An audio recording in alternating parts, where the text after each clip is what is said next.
Hey, Warrior Saints, good morning. God bless and keep all of you. This morning we reach the fourth week of our series on what does it mean to be a man. We've already talked about man in relation to God, man in relation to himself. Last week we talked about man in relation to his wife.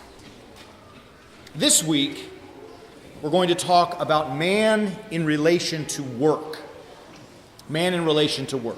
So with that being said, without further ado, let's get after it.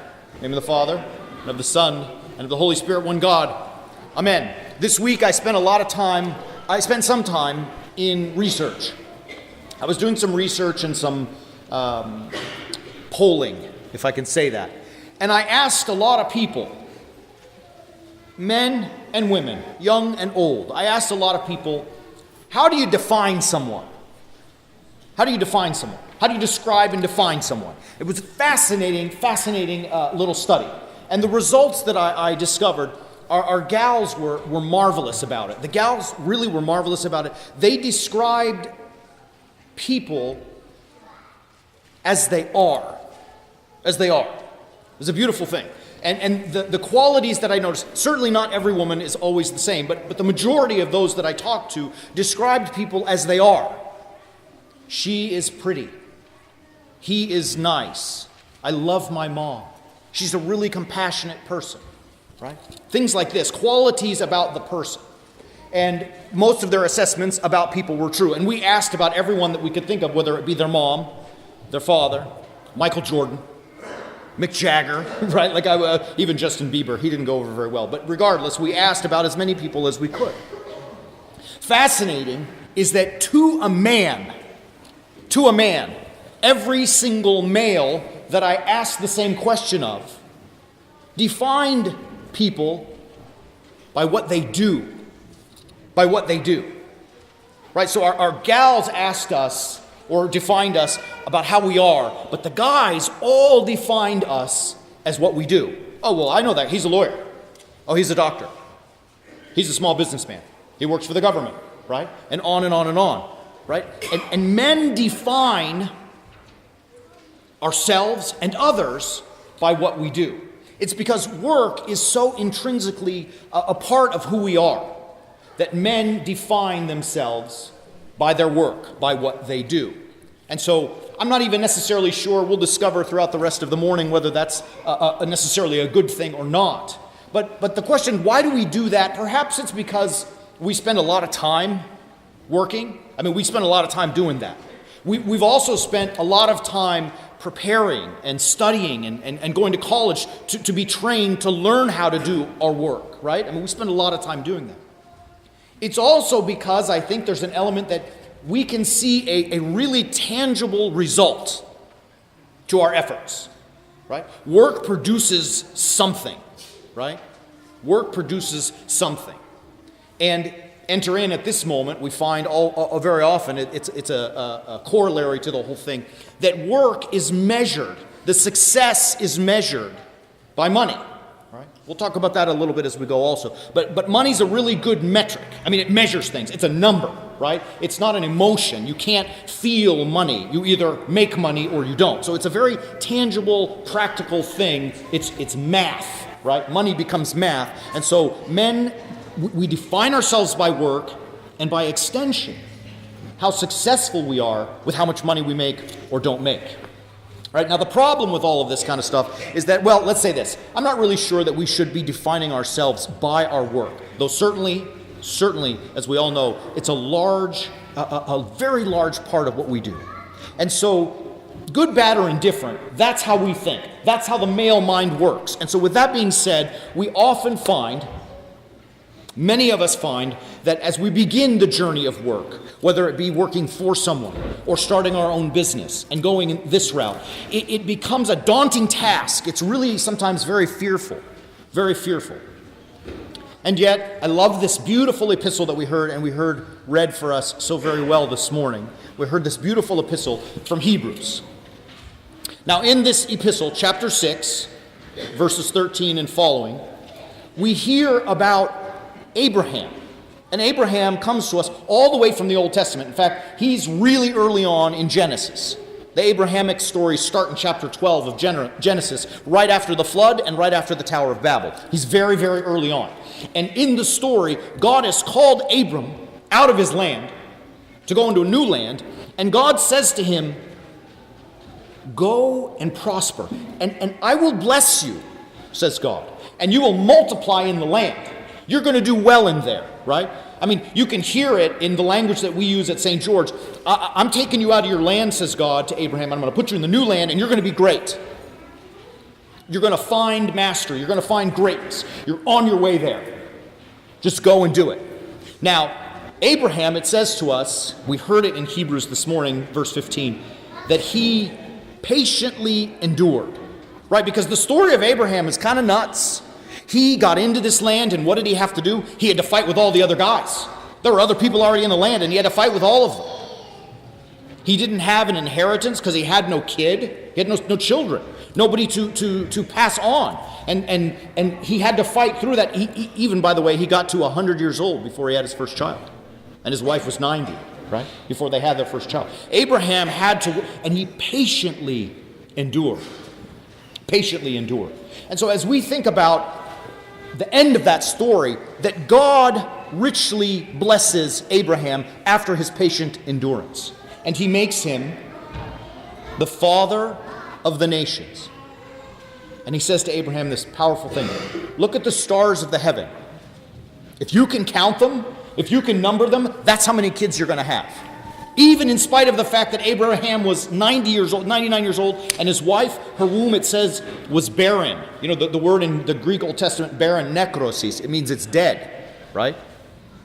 And yet they will be the father and the mother of so many people that it's equal to the number of the stars in the heavens, right? Great success, greatness there for Abraham. And so Abraham patiently endures, right? He patiently endures. And we see at the end of the story, there's this kind of strange character, this weird Christ-like figure, Melchizedek, the king of Salem. I'm going to talk a little bit more about him in the future. But Melchizedek, after Abraham is starting to be successful in the land, through his patient endurance, Melchizedek blesses him. He blesses him. And grants him, God, not Melchizedek, but God's blessings through this king of Salem, Melchizedek, the priest of the Most High God. He blesses him, right?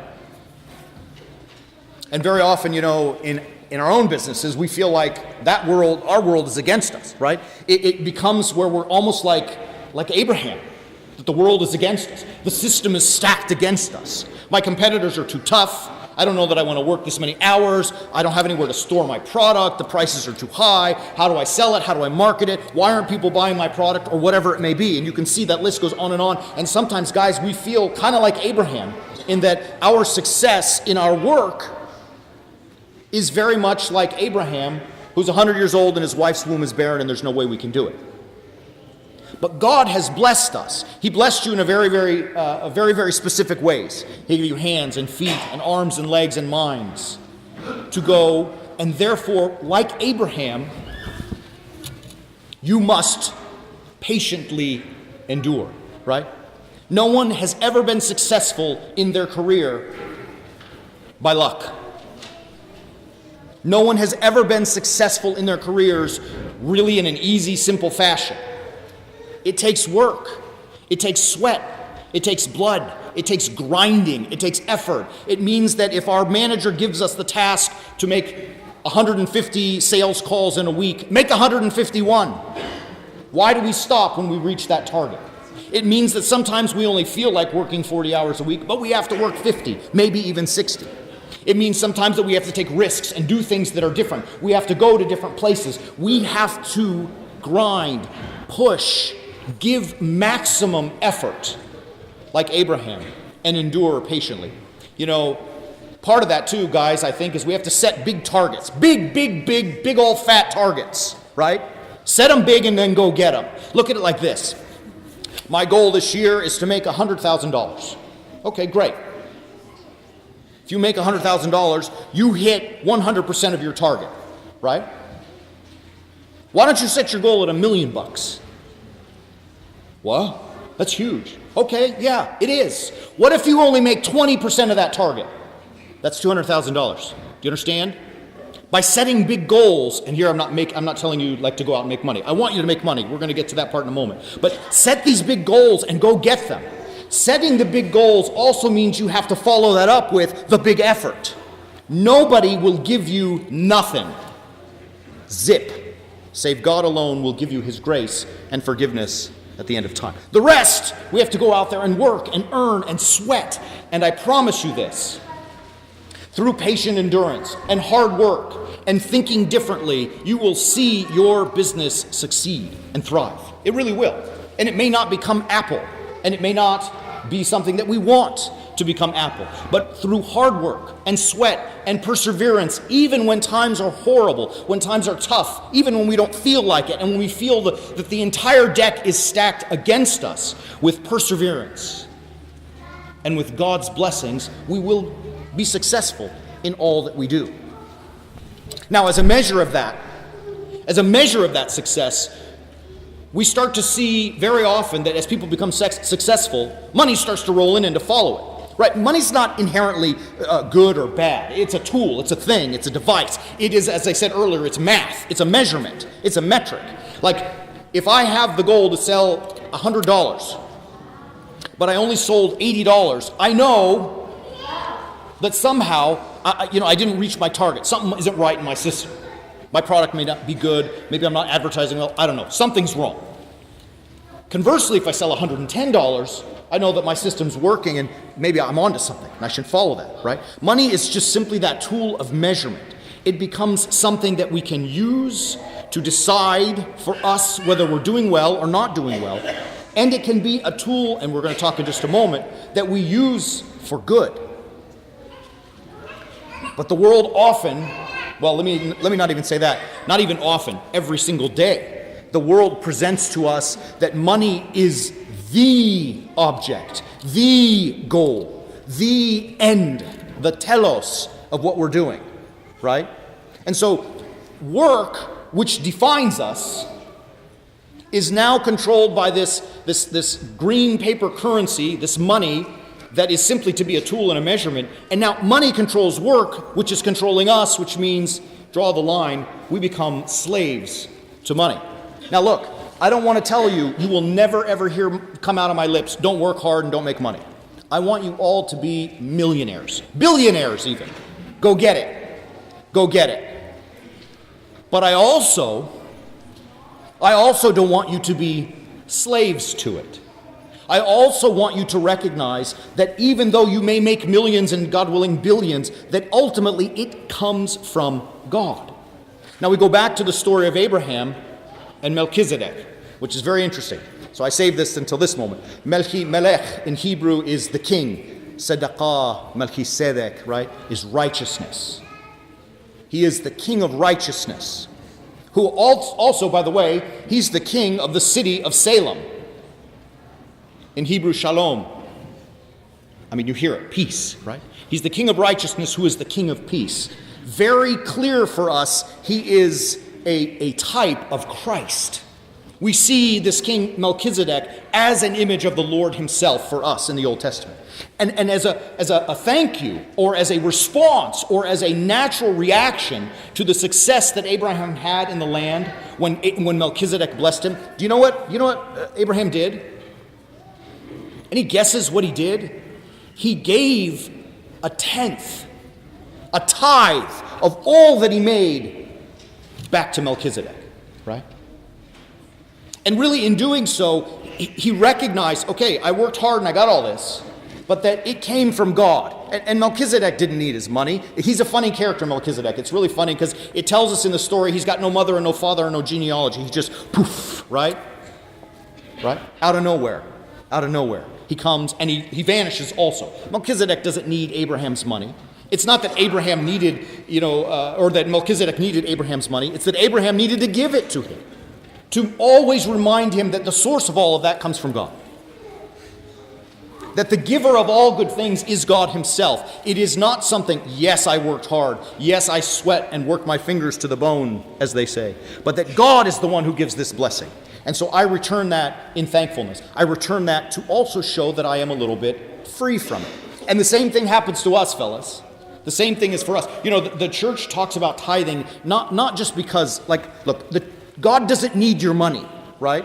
Like, look at Jesus Christ. He died on the cross. He was raised by the glory of the Father on the third day. He ascended into heaven, and he sat down at the right hand of God the Father. He doesn't need us to give money. We need to give money, right? Do you understand that? It's not that Jesus, what is Jesus going to buy a chalet in the Swiss Alps? I mean, come on. Jesus doesn't need our money. We need to give that so that we remember all of our blessings come from God. Every single thing that we have somehow comes from God, including the effort that we put to earn whatever it may be. And so God offers us this opportunity to tithe. That's why we talk about those things. That's why the church teaches those things, is to offer us an opportunity to tithe, to give back to God so that I find in myself gratitude and freedom, right? Now think about this last part of it. And I'm going to end with this because it's really it's perhaps the most important part of the whole morning. Perhaps the most important part. You know, we said at the beginning that men are defined by what we do. And I think that's a very, very true statement. I mean, we really do define ourselves by what we do. But when we define ourselves by what we do, and the end of that is how much money we have, you're nothing but a number. Instead, through tithing, we can do something different, right? So here we come to the practical point this morning on the way of the warrior saint, which is at the same time that very crucifixional thing that we need to do. And that is, tithe it. Do it. You become free, and at the same time, you produce better fruit. You contribute to something that is bigger than all of us. You make a difference in the world. Do you understand it? Like, all of us, like I said, we define ourselves by what we do, but all of us somewhere inside want to be defined by having made a contribution, by having helped, by having made change in the world, by having helped someone who is suffering and in need, by offering something back for the good. We all want, it's in us. That's part of great. That's part of great. And so why would we not want to tithe? And here we specifically, now we think about St. George. I mean, everything we give to the church, it's not about giving to the church so the church can build a bigger building. Not at all. It's so that you might be a participant, having an opportunity to help further the message and the mission and the ministry of the warrior saint. You become part of something bigger when you tithe to it. It becomes an extension of you. And what you cannot necessarily do by yourself, when combined all together, becomes powerful, becomes large, becomes a true reckoning force, right? So, beloved brothers, this morning as we conclude and wrap up our discussion this morning of man in relation to work, follow the line. Let me repeat it. Bear with me as I repeat it. We tend to want to define ourselves by what we do. And as a corollary to that, the worth of what we do is measured on how many dollars accompany it. What the gospel is telling us is that God will bless us through our patient endurance, i.e. Abraham, through hard work, through sweat, through blood and tears, for sure. And that as God blesses and as it multiplies, as a sign of our freedom, as a sign of our gratitude, as a sign of contributing to something bigger than ourselves, we give back to his church through the tithe so that it might go and make fruit elsewhere, and we also might be free. Right? Man's true relation to work should be not that which defines him, right?